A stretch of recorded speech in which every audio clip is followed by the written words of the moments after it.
Praise the Lord. വീണ്ടും ജനനം എന്ന് പറഞ്ഞാൽ എന്താണ് ഇവിടെ നമുക്ക് കാണാൻ കഴിയുന്നത്? വീണ്ടും ജനനത്തെക്കുറിച്ച് യോഹന്നാനിൽ വളരെ വ്യക്തമായിട്ട് രേഖപ്പെടുത്തിയിരിക്കുന്നത് നമുക്ക് കാണാൻ കഴിയുന്നുണ്ട്. ഈ യോഹന്നാൻ്റെ സുവിശേഷം യോഹന്നാൻ തന്നെയാണ് എഴുതിയിരിക്കുന്നത് നമുക്ക് കാണാൻ കഴിയുന്നുണ്ട്. വിഷയം യേശു ദൈവപുത്രനാണെന്ന് തെളിയിക്കുന്ന ഒരു സുവിശേഷമാണ് യോഹന്നാൻ്റെ സുവിശേഷം. ഇതെഴുതിയ കാലഘട്ടം AD 80കളിലും 95കളിലൊക്കെയാണ് എഴുതപ്പെട്ടതായിട്ട് നമുക്ക് ഇവിടെ കാണാൻ കഴിയുന്നത്.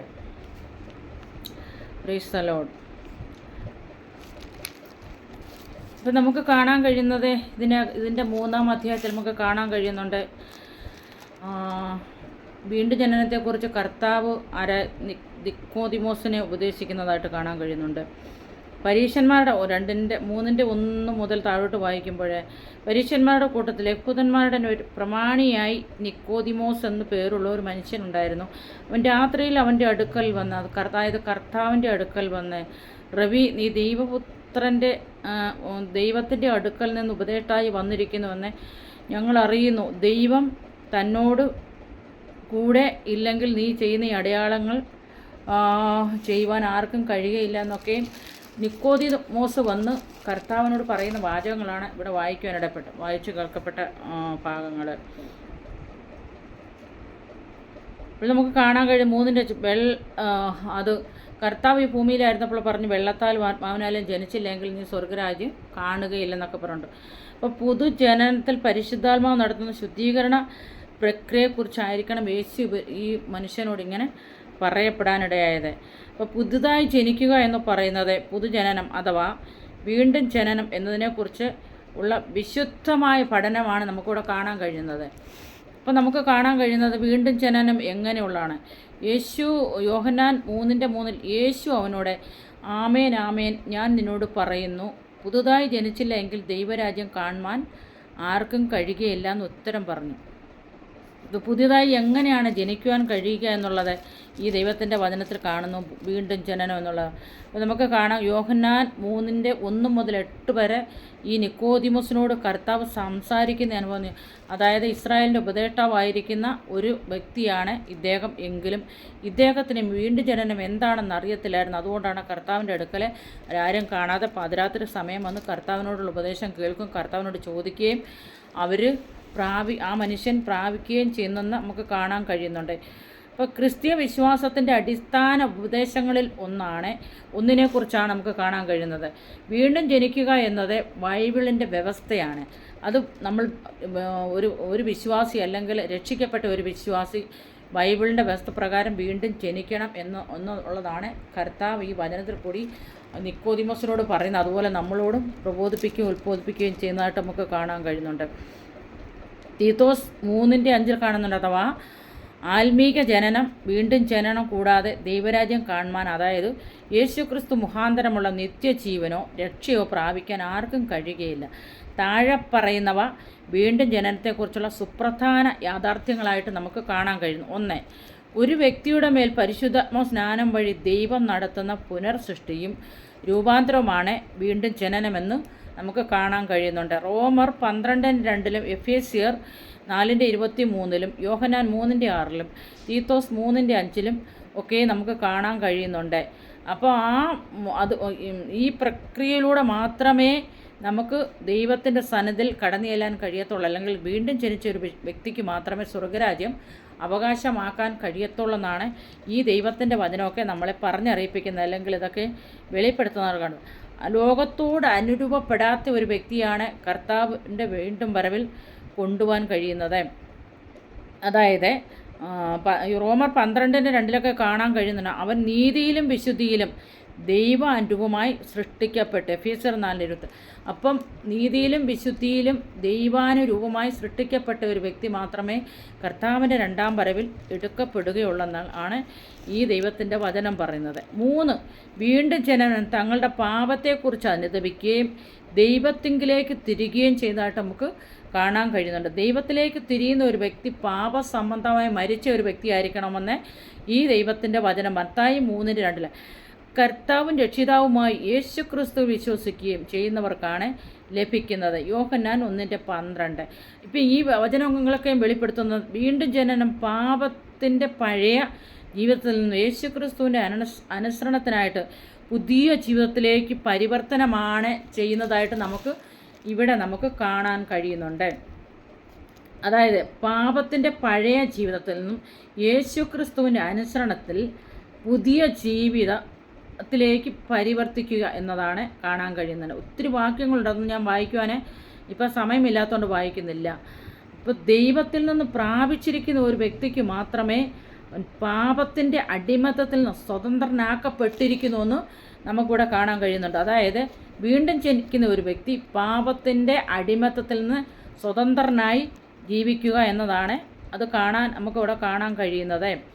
അതുമാത്രമല്ല, ദൈവത്തെ അനുസരിക്കുന്നതിനും പരിശുദ്ധാത്മാവിൻ്റെ നടപ്പനുസരിച്ച് അനുഗ്രഹിക്കുന്നതിനുള്ള ആത്മീക മാനസികാവസ്ഥയും അവന് ലഭ്യമാകുന്നു. അപ്പോൾ ആത്മീകമായ അവനൊരു മാനസികാവസ്ഥ അന്നേരം അവനുണ്ട്. വീണ്ടും ജനിച്ചവൻ നീതിക്കായി ജീവിക്കുന്നു. ക്രൈസ്തലോട് പാപജീവിതം ഒഴിഞ്ഞിരിക്കുന്നു. അവൻ ലോകത്തെ സ്നേഹിക്കുന്നില്ല. വീണ്ടും ജനിക്കുന്ന ഒരു വ്യക്തി ഇപ്പോൾ ഇവിടെ കാണാൻ കഴിയുന്നത്. 5, ദൈവത്താൽ ജനിച്ച ഒരുവൻ്റെ ജീവിതത്തിൽ പാപം ചെയ്യുന്നത് ഒരു സ്വാഭാവിക കാര്യം ആയിരിക്കുകയില്ല. ആ ദൈവത്താൽ ജനിച്ച ഒരു വ്യക്തിക്ക് പാപം ഒരിക്കലും ചെയ്യുവാൻ കഴിയുകയില്ല. 1 യോഹന്നാൻ 3:9 നമുക്ക് കാണാൻ കഴിയുന്നുണ്ട്.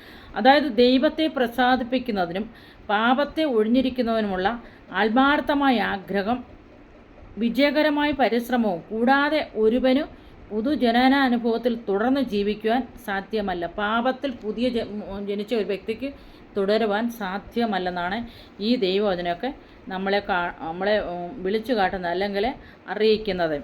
അത് വിശ്വാസിക്ക് ക്രിസ്തു നൽകുന്ന കൃപാമുഖാന്തരം മാത്രമാണ് സാധ്യമാകുന്നത്.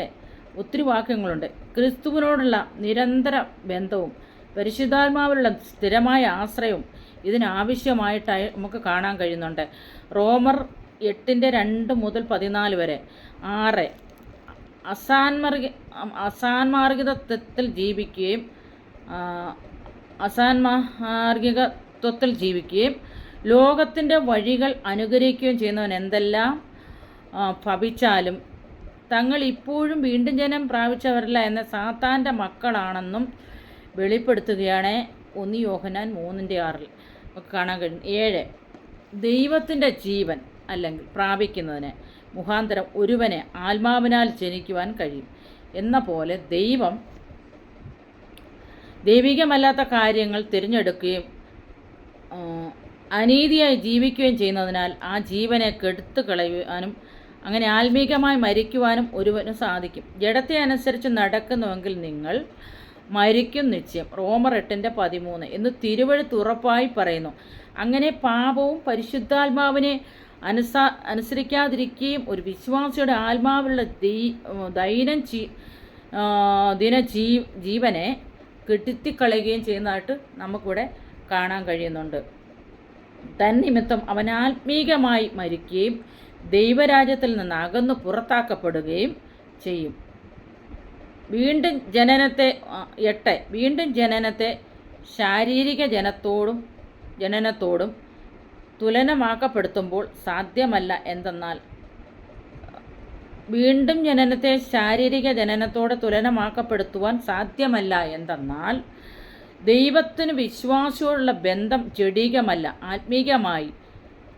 യോഹന്നാൻ 3:6. അതുകൊണ്ട് ഒരു പിതാവിനും മകനും തമ്മിലുള്ള ശാരീരിക ബന്ധത്തെ ഒരിക്കലും ഇല്ലായ്മയാക്കുവാൻ സാധ്യമാകാതിരിക്കുന്നതുപോലെ തന്നെ നമ്മോട് ദൈവം ആഗ്രഹിക്കുന്ന പിതൃപുത്രബന്ധം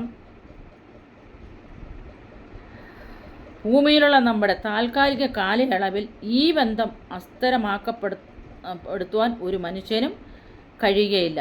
ഭൂമിയിൽ നമ്മുടെ ജീവിതകാലം മുഴുവനും ആത്മാർത്ഥമായ അനുസരണത്തിൻ്റെയും സ്നേഹത്തിൻ്റെയും ജീവിതത്തിൽ പ്രദർശിക്കപ്പെടുന്ന ക്രിസ്തുവിലുള്ള നമ്മുടെ വിശ്വാസത്തിൻ്റെ അടിസ്ഥാനത്തിലാണ് നമ്മുടെ പുത്രത്വം നൽകുന്നതായിട്ട് നമുക്ക് കാണാൻ കഴിയുന്നു. യോഹന്നാനിൽ കൂടി നമുക്ക് ഇത്രയും കാര്യങ്ങൾ പഠിക്കുവാനിടയായി. യോഹന്നാൻ്റെ സുവിശേഷത്തിൽ വീണ്ടും ജനനം എന്താണെന്നുള്ളതാണ് നമ്മൾ വായിക്കുകയും പഠിക്കുകയും ചെയ്തത്. യോഹന്നാൻ 3:3 യേശു അവനോട് ആമേൻ ആമേൻ ഞാൻ നിന്നോട് പറയുന്നു, പുതുതായി ജനിച്ചില്ല എങ്കിൽ ദൈവരാജ്യം കാണുവാൻ ആർക്കും കഴിയും. അതായിരുന്നല്ലോ നമ്മുടെ കുറിവാക്യം. നിക്കോദിമോസ് കർത്താവിനോട് ചെന്ന് പറഞ്ഞു വീണ്ടും ജനനം എങ്ങനെ പ്രാപിക്കണമെന്ന്.